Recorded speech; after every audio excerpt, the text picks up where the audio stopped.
नमस्कार। हमारा देश और पूरा विश्व आज कोविड-19 की चुनौती का सामना कर रहा है। कोविड-19 अभी खत्म नहीं हुआ है। ऐसे में हमारा फर्ज है कि हम सतर्क रहें। इसलिए जब तक दवाई नहीं तब तक कोई ढिलाई नहीं। कोरोना से बचाव के लिए जरूरी है नियमित रूप से हाथ धोना, मास्क पहनना और आपस में उचित दूरी बनाए रखना। याद रखिए, 2 गज दूरी मास्क है जरूरी।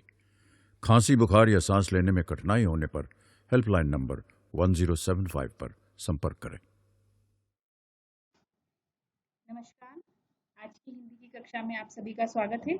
मैं अरुणा नारोलिया, शासकीय नवीन हाई स्कूल भानपुर भोपाल से।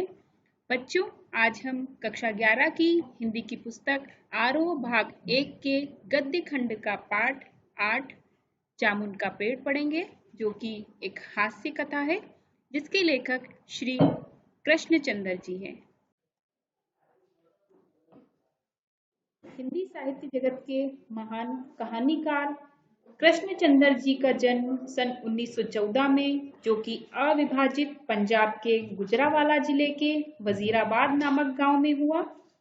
उनकी रचनाओं में कहानी संग्रह है एक गिरजाए खंदक, यूकेलिप्टिस की डाली।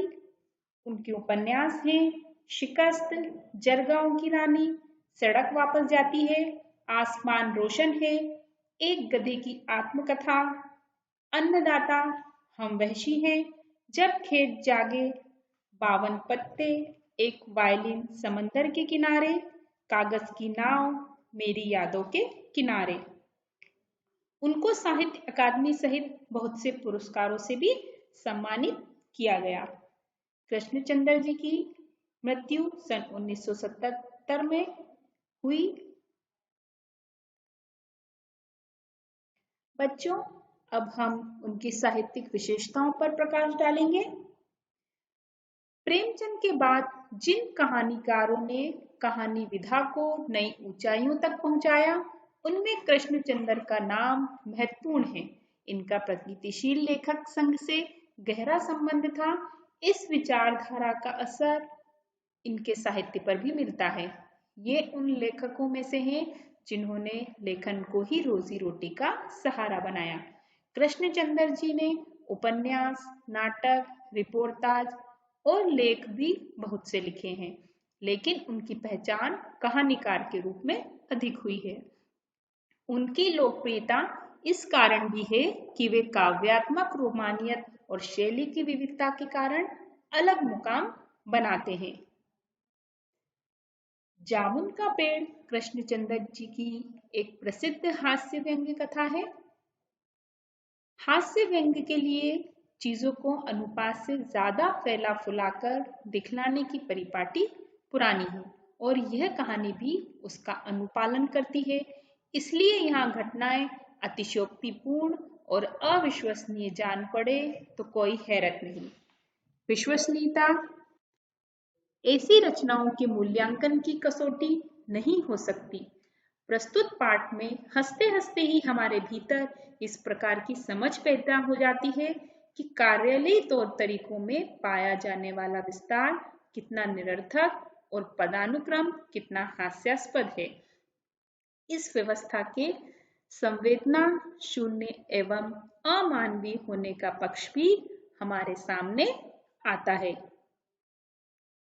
बच्चों, अब हम जामुन का पेड़, जो कि हास्य व्यंग्य कथा है, इसका शीर्षक कहाँ तक सार्थक है, इस पर थोड़ा सा विचार करते हैं। यह कहानी सेक्रेटेरिएट के लॉन में स्थित जामुन के पेड़ के गिरने से प्रारंभ होती है। उसके नीचे एक आदमी दब जाता है। वहां एकत्रित क्लर्क पहले तो जामुन के फलदार पेड़ के गिरने का अफसोस करते हैं। जब माली दबे हुए आदमी की तरफ इशारा करता है, तब वे पेड़ हटाने की सोचते हैं। पर जब तक संदेश आता है कि व्यापार विभाग इसका निर्णय नहीं कर सकता, फाइल कृषि विभाग भेजी जा रही है। जामुन के पेड़ को हटाने से संबंधित फाइल कृषि विभाग से हार्टिकल्चर, फिर मेडिकल डिपार्टमेंट से कल्चरल डिपार्टमेंट, फॉरेस्ट डिपार्टमेंट, विदेश विभाग जाती है, फिर मंत्री जी के पास जाती है। जब तक मंत्री जी पेड़ काटने का हुक्म देते हैं, तब तक दबा हुआ आदमी मर जाता है। इस प्रकार कहानी का ताना बाना जामुन के पेड़ के इर्द गिर्द ही बुना गया है। अतः शीर्षक जामुन का पेड़ पूर्णतः सार्थक है। अब हम जामुन का पेड़ कहानी का उद्देश्य देख लेते हैं। इस कहानी के माध्यम से लेखक ने सरकारी कर्मचारियों और अधिकारियों में फैली अकर्मण्यता पर करारा व्यंग किया है। हर विभाग अपनी जिम्मेदारी को दूसरे विभाग पर तरह तरह के बहाने बनाकर डाल देता है। फाइल एक विभाग से दूसरे विभाग तक घूमती रहती है, किंतु परिणाम कुछ नहीं निकलता है। प्रस्तुत कहानी विभागों की लापरवाही और जिम्मेदारी से मुंह मोड़ने की प्रवृत्ति को उजागर करती है। इस तरह की कार्यशैली के अंतर्गत अनावश्यक नियमों का उल्लेख कर विभाग अपनी जिम्मेदारी एक दूसरे पर थोप देते हैं। बच्चों, अब हम इस कहानी के कुछ महत्वपूर्ण तथ्यों की ओर बढ़ते हैं। पहला तथ्य है जामुन के पेड़ का गिरना। दूसरा है मामला चीफ सेक्रेटरी तक पहुंचना। तीसरा है सरकारी विभागों की लापरवाही। अगला आदमी को काटने का सुझाव। इसके क्रम में कल्चरल विभाग की सरगर्मी। अगला है साहित्य अकादमी की कार्यवाही और अगला बिंदु है दबे हुए आदमी की मृत्यु। इन्हीं महत्वपूर्ण तथ्यों को हम सारांश का रूप प्रदान करेंगे। अब वो कैसे करते हैं इसको देख लेते हैं। व्यंग्य कथा का सार बिंदुओं के मुख्य महत्वपूर्ण तथ्यों के आधार पर इस प्रकार से रहेगा। जामुन का पेड़ एक व्यंग्य कथा है। इसमें सरकारी बाबुओं और अधिकारियों की विभागीय कार्यवाही के कारण दम तोड़ते मनुष्य की व्यथा की कहानी है। जामुन के पेड़ का गिरना, हम प्रथम बिंदु को लेते हुए चलेंगे और उसको विस्तार देंगे। रात को तेज आंधी चलने के कारण सचिवालय के लॉन में खड़ा जामुन का पेड़ गिर गया। सवेरे माली ने देखा कि एक आदमी उस पेड़ के नीचे दबा पड़ा है। माली ने चपरासी को बताया। चपरासी ने क्लर्क ने सुपरिटेंडेंट को। चारों ओर भीड़ जमा हो गई। क्लर्कों को जामुन के मीठे फलों की याद आने लगी। वे जामुन के लिए अफसोस करने लगे। तभी माली ने दबे हुए आदमी की ओर ध्यान दिलाया। चपरासी ने कहा कि वह अब तक मर चुका होगा। दबे हुए आदमी की करहाती हुई आवाज आई, नहीं, मैं जिंदा हूं। इसी क्रम को हम आगे बढ़ाते हैं मामला चीफ सेक्रेटरी तक। माली ने सुझाव दिया कि अगर सुपरिटेंडेंट आज्ञा दें तो वे सब मिलकर दबे हुए आदमी को निकाल सकते हैं। क्लर्कों ने हामी भर ली। सुपरिटेंडेंट ने कहा कि वह अंडर सेक्रेटरी से पूछ ले। अंडर सेक्रेटरी ने ज्वाइंट सेक्रेटरी से, ज्वाइंट सेक्रेटरी ने चीफ सेक्रेटरी से, चीफ ने मंत्री जी से पूछा, मंत्री जी ने चीफ सेक्रेटरी से कुछ कहा, चीफ सेक्रेटरी से ज्वाइंट सेक्रेटरी से, ज्वाइंट सेक्रेटरी ने डिप्टी से, डिप्टी ने अंडर सेक्रेटरी से कुछ कहा। इस तरह फाइलें चलती रहीं। आधा दिन बीत गया। सरकारी विभागों की लापरवाही। दोपहर को भीड़ में खड़े लोग पेड़ को उठाने लगे। तभी सुपरिटेंडेंट ने आकर बताया कि यह काम कृषि विभाग का है। वह शीघ्र ही इसकी फाइल कृषि विभाग में भेज रहे हैं। कृषि विभाग में से उत्तर आया कि पेड़ व्यापार विभाग के लॉन में गिरा है, अतः उसे उठाना कृषि विभाग का काम है। शाम को फैसला हुआ कि यह फलदार पेड़ का मामला है, अतः इसे हार्टिकल्चर विभाग में भेजा जाएगा।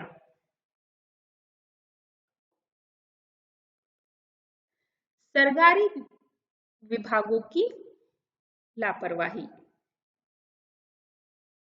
अगला है आदमी को काटने का सुझाव। एक मनचले युवक ने सुझाव दिया कि अगर पेड़ नहीं काटा जा सकता तो क्यों ना आदमी को ही काट कर निकाल लिया जाए, इससे पेड़ तो बच जाएगा। दबे हुए आदमी ने आपत्ति की कि इससे वह मर जाएगा। मनचले युवक ने कहा कि आजकल प्लास्टिक सर्जरी उन्नति कर चुकी है, अतः यदि आदमी को बीच से काटकर निकाल लिया जाए तो बाद में उसकी सर्जरी भी हो सकती है। इस बात पर उसकी फाइल मेडिकल विभाग में भेज दी गई। वहां से रिपोर्ट आई कि सारी जांच पड़ताल करके पता चला कि प्लास्टिक ऑपरेशन तो हो जाएगा किंतु आदमी मर जाएगा। अतः यह फैसला रद्द हो गया।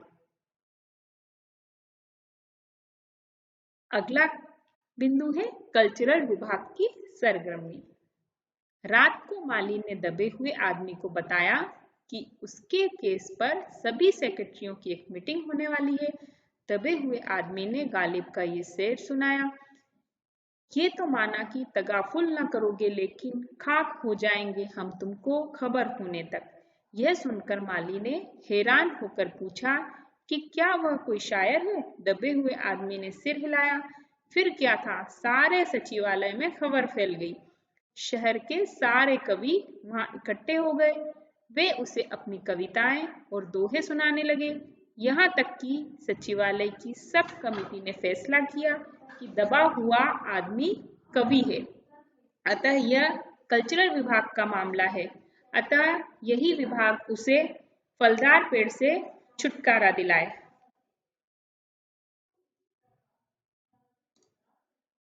अगला है साहित्य अकादमी की कार्यवाही। इस बिंदु को विस्तार देते हैं। फाइल कल्चरल विभागों के अनेक विभागों में से होती हुई साहित्य अकादमी के सचिव के पास पहुंची। वह स्वयं उसका इंटरव्यू लेने आया। दबे हुए आदमी ने बताया कि उसका नाम ओस है तथा कुछ दिनों पहले उसका गद्य ग्रंथ ओस के फूल छपा है। यह सुनकर सचिव ने आश्चर्य प्रकट किया कि इतना महान लेखक अकादमी का सदस्य क्यों नहीं है। आदमी ने कहा कि पहले उसे पेड़ के नीचे से निकाला जाए। सचिव ने बंदोबस्त करने का भरोसा दिलाया। अगले दिन उसने आकर सूचना दी कि उसे सरकारी साहित्य अकादमी का सदस्य बना दिया गया है। अतः वह मिठाई खिलाए। दबे हुए आदमी ने पेड़ से निकालने की बात दोहराई तो उसने अपनी असमर्थता प्रकट कर दी। कहा कि हाँ, अगर तुम मर गए तो हम तुम्हारी बीवी को वजीफा दिला सकते हैं। वैसे पेड़ काटने के लिए उन्होंने फॉरेस्ट विभाग को शीघ्र कार्यवाही के लिए लिख दिया है। अगला बिंदु है दबे हुए आदमी की मृत्यु। अगले दिन फॉरेस्ट विभाग के लोग आरी कुल्हाड़ी लेकर वहां आए, परंतु उन्हें पेड़ काटने से रोक दिया गया क्योंकि यह पेड़ 10 साल पहले पिटोनिया राज्य के प्रधानमंत्री ने लगाया था। अगर यह कट गया तो उसके साथ संबंध बिगड़ पुनः पढ़ेंगे। अगर यह कट गया तो उनके साथ संबंध बिगड़ जाएंगे। अंडर सेक्रेटरी ने बताया कि प्रधानमंत्री विदेश दौरे से वापस आ गए हैं, अब वे ही फैसला सुनाएंगे। शाम को 5 बजे पहुंचे प्रधानमंत्री ने पेड़ काटने की अनुमति दी, तब जाकर फाइल पूरी हुई। इसी के साथ दबे हुए आदमी की सांसें भी पूरी हो गई। तो यह था इस जामुन के पेड़ की हास्य व्यंग कथा का सारांश। अब हम इसके कुछ कठिन शब्दार्थ पर नजर डाल लेते हैं। पहला है झक्कड़, जिसका अर्थ है आंधी। दूसरा है सेक्रेटेरिएट, जिसका अर्थ है सचिवालय, सरकारी अधिकारियों के कार्यालय। तीसरा है रुआसा, जिसका अर्थ है रोता हुआ सा। चौथा है ताज्जुब, जिसका अर्थ है आश्चर्य। अगला है हार्टिकल्चर, जिसका अर्थ है उद्यान कृषि। अगला है एग्रीकल्चर, जिसका अर्थ है कृषि। अगला है तगाफुल, जिसका अर्थ है विलंब, देर, उपेक्षा। अगला शब्द है पात, जिसका अर्थ है पंक्ति। और अगला शब्द है खाक, जिसका अर्थ है मिट्टी। कुछ पाठ में आए हुए मुहावरों को भी हम देख लेते हैं। पहला है छुटकारा दिलाना, जिसका अर्थ है मुक्ति दिलाना। दूसरा है हाथ मलना, जिसका अर्थ है पछताना। तीसरा है जीवन की फाइल पूर्ण होना, अर्थात मृत्यु होना। बच्चों, कुछ आपके पटल पर वस्तुनिष्ठ प्रश्न भी हैं जो कि पाठ के अंदर से दिए गए हैं, इसलिए आपको पाठ पूरा और अच्छी तरह से पढ़ना है। मुख्य बिंदुओं को आपको पेंसिल से अंडरलाइन भी करते जाना है। पहला विकल्प का प्रश्न है, सेक्रेटेरिएट के लॉन में किस फल का पेड़ आंधी के कारण गिर गया था? जिसके 4 विकल्प हैं। पहला विकल्प है आम का पेड़, दूसरा है जामुन का पेड़, तीसरा विकल्प है अमरूद का पेड़ और चौथा है सेब का पेड़। अगला प्रश्न है, जामुन के पेड़ के नीचे दबे आदमी को दाल भात किसने खिलाया?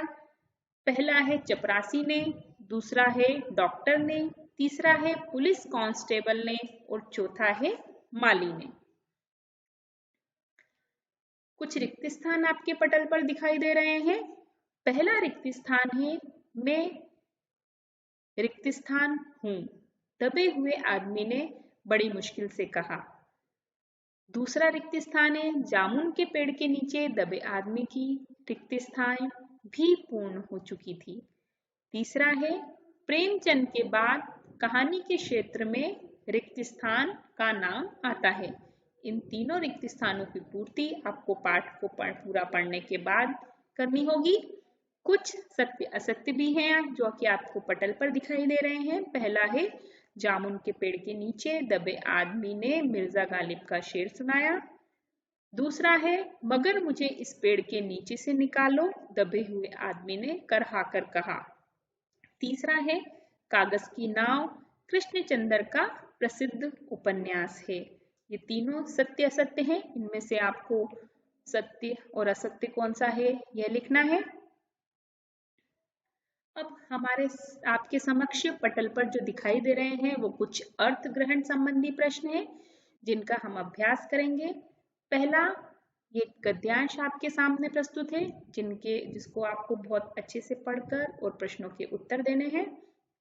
पहले गद्यांश पढ़ लेते हैं। दोपहर के खाने पर दबे हुए आदमी के चारों ओर बहुत भीड़ हो गई थी। लोग तरह तरह की बातें कर रहे थे। कुछ मनचले क्लर्कों ने समस्या को खुद ही सुलझाना चाहा।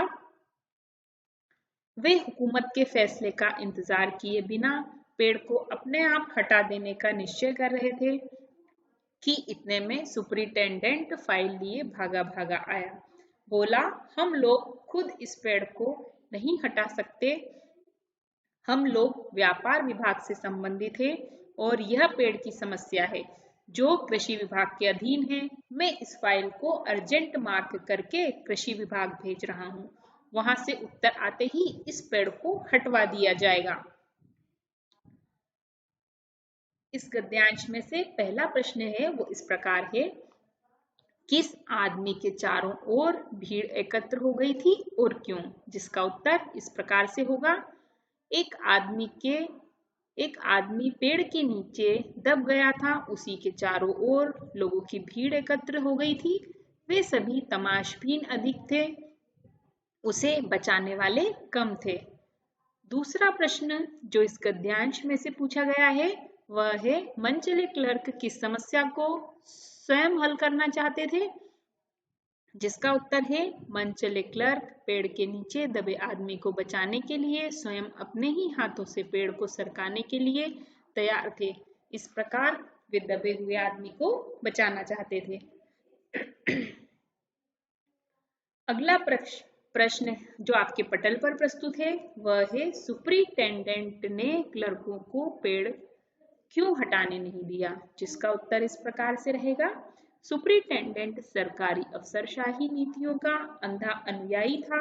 वह लकीर का फकीर था, इसलिए वह चाहता था कि इस काम को करने से पहले ऊपर के अधिकारियों से सलाह ले लेनी चाहिए।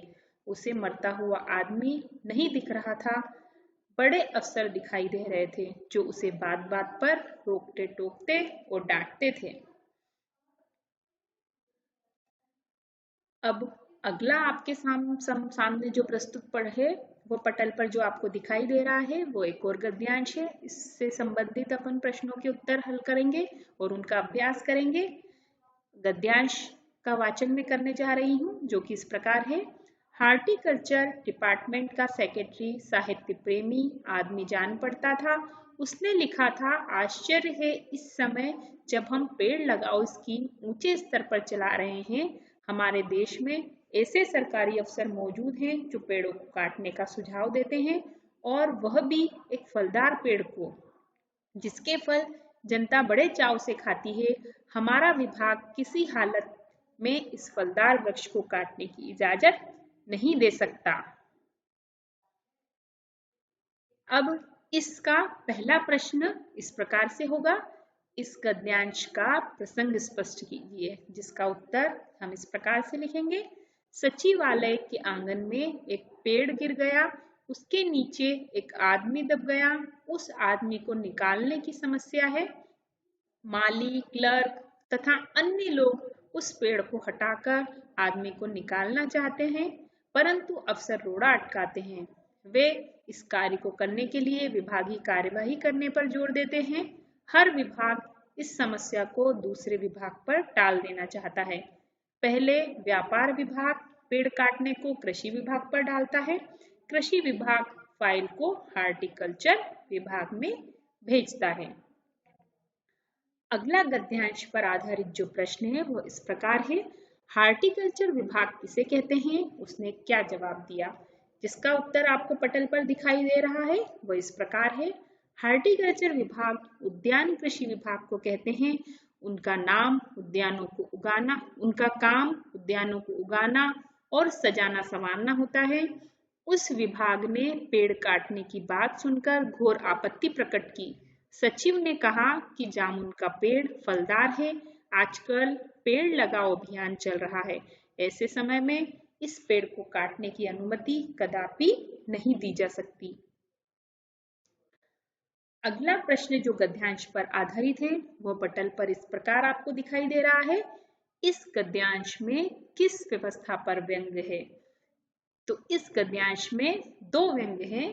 पहला है, सरकारी विभाग मुख्य समस्या को समझे बिना लापरवाही से बेतुके आदेश जारी कर देते हैं। वे मरते हुए आदमी की समस्या को नहीं समझना चाहते।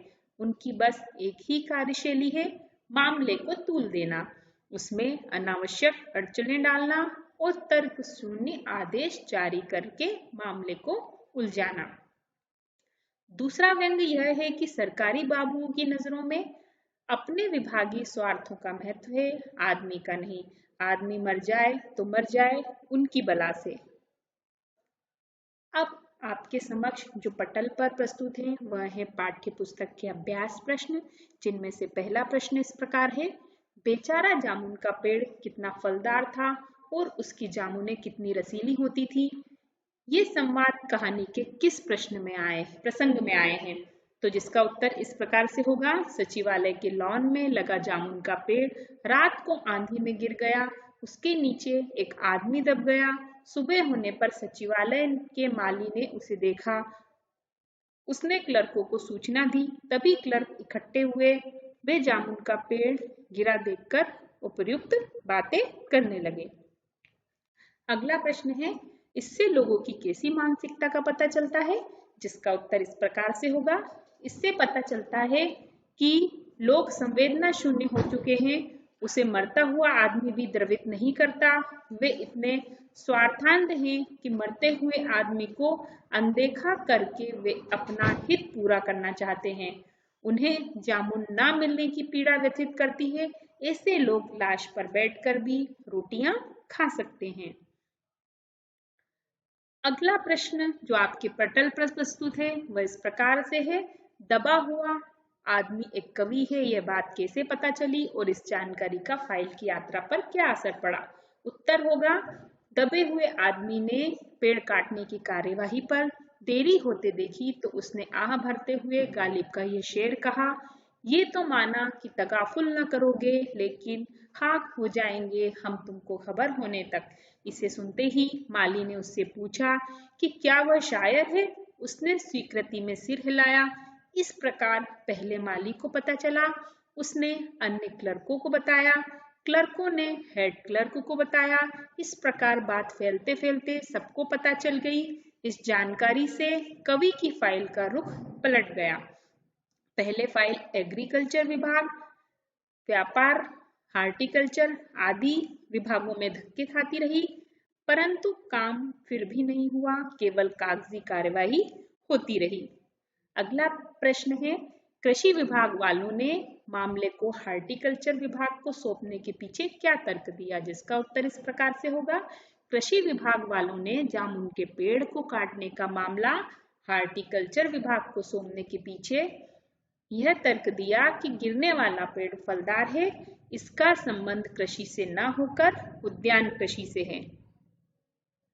अगला प्रश्न जो आपके पटल पर प्रस्तुत है वो इस प्रकार है, इस पाठ में सरकार के किन किन विभागों की चर्चा की गई है और पाठ से उनके कार्य के बारे में क्या अंदाजा मिलता है, तो जिसका उत्तर इस प्रकार से होगा। इस पाठ में सरकार के निम्नलिखित विभागों और उनके कार्यों की चर्चा की गई है। पहला है व्यापार विभाग। व्यापार विभाग का काम देश में होने वाले व्यापार से संबंधित है। दूसरा है एग्रीकल्चर डिपार्टमेंट, इसे कृषि विभाग कहते हैं, इसका संबंध खेती से है। तीसरा है हार्टिकल्चर डिपार्टमेंट, इसे उद्यान कृषि विभाग कहते हैं, इसका संबंध उद्यानों के रखरखाव से है। चौथा है मेडिकल डिपार्टमेंट, इसे चिकित्सा विभाग कहते हैं, इसका संबंध शल्य चिकित्सा, दवाई इत्यादि से होता है।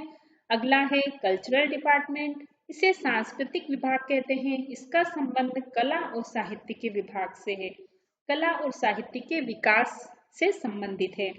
फॉरेस्ट डिपार्टमेंट, इसे वन विभाग कहते हैं, इसका संबंध जंगल तथा पेड़ों और वनस्पतियों से है। अगला है विदेश विभाग, इसका संबंध विदेशी राज्यों और स्वदेश के आपसी संबंधों से होता है। अब कुछ पाठ के अतिरिक्त महत्वपूर्ण प्रश्न आपके पटल पर प्रस्तुत है। पहला प्रश्न है, सुपरिटेंडेंट ने पेड़ हटाने का आदेश स्वयं न देकर अपने अधिकारियों का सहारा क्यों लिया। दूसरा प्रश्न है, सरकारी कार्यालयों में काम जटिल और लंबे क्यों हो जाते हैं। तीसरा प्रश्न जो आपके पटल पर प्रस्तुत है वह है, क्या पेड़ के नीचे दबे आदमी को पेड़ को काटे बिना निकाला जा सकता था।